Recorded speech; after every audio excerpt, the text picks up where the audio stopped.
Many organisms pass their genes to their offspring through sexual reproduction. This begins when two gametes unite to form an embryo that is genetically unique from the parent organisms. The embryo then grows into an adult who in turn passes their genetic information on to their own offspring. Gametes are formed through a process called meiosis. The cells that undergo meiosis to produce the gametes are called germline cells. In diploid organisms, germline cells have two copies of each chromosome. Germline cells undergo meiosis to produce haploid gametes, which only have one copy of each chromosome. These haploid gametes fuse to form a diploid embryo that grows into the adult. Meiosis is just one step in the life cycle of a germline cell. Similar to mitosis, the cells also pass through the interphase, G1, S, and G2 stages before they enter meiosis. The DNA inside a germline cell is duplicated before meiosis begins during the S phase. The duplicated germline chromosomes are called sister chromatids. These chromatids remain attached to each other until the second cell division event in meiosis. There are two cell division events during meiosis.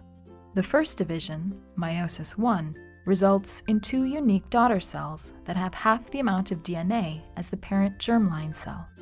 The second division, meiosis 2, results in 4 unique haploid cells that only have one copy of each chromosome.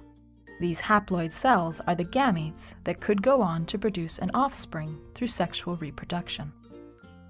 Let's look more closely at each of the division events.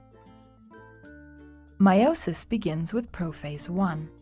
In this stage, the DNA condenses to form chromosomes. Here we see the duplicated sister chromatids joined together at the centromere. They stay fused at the centromere throughout meiosis 1. Next, each pair of homologous chromosomes undergoes synapsis to form a complex involving two pairs of sister chromatids.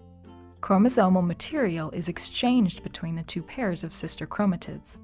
This event is called recombination, or more commonly, crossing over. After crossing over, the sister chromatids for each chromosome are no longer identical to one another.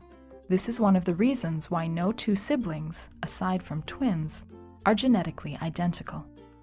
There are several more key steps in prophase 1. The nuclear membrane begins to break down. Then, the two centrosomes migrate to opposite ends of the cell and microtubules appear. The microtubules then attach to the chromosomes. The next phase of meiosis 1 is called metaphase 1. Here, the synapsed chromosomes align at the equator of the cell. The chromosomes align randomly, which results in different combinations each time meiosis occurs. The next phase is anaphase 1. During this phase, homologous chromosomes separate and migrate to the two poles of the cell. Importantly, the sister chromatids remain attached at their centromeres. The final steps of meiosis 1 are telophase 1 and cytokinesis. Here, the cell divides into two daughter cells. Each of these two cells now undergo meiosis 2. Meiosis 2 is similar to mitosis. The first stage of meiosis 2 is prophase 2.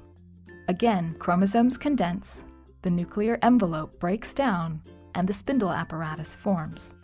The major difference between prophase 2 and prophase 1 is the fact that the daughter cells have only one copy of each homologous chromosome. So in prophase 2, there is no synapsis of homologous chromosomes or crossing over. In metaphase 2, the chromosomes align at the equator of the cell. Again, the alignment is random. Since the sister chromatids are no longer identical, there will be many different possible ways for these chromosomes to align. In anaphase 2, the sister chromatids are pulled apart as the microtubules shorten.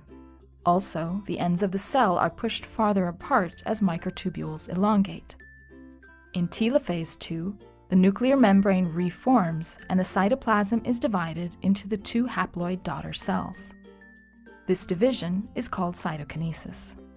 Since meiosis 2 began with 2 cells, and each of those cells were split into 2 cells, we now have 4 unique haploid cells at the end of meiosis. These cells are gametes. 2 gametes, one from a father and one from a mother, may fuse to produce a diploid embryo. The resulting embryo then grows through many cycles of mitosis.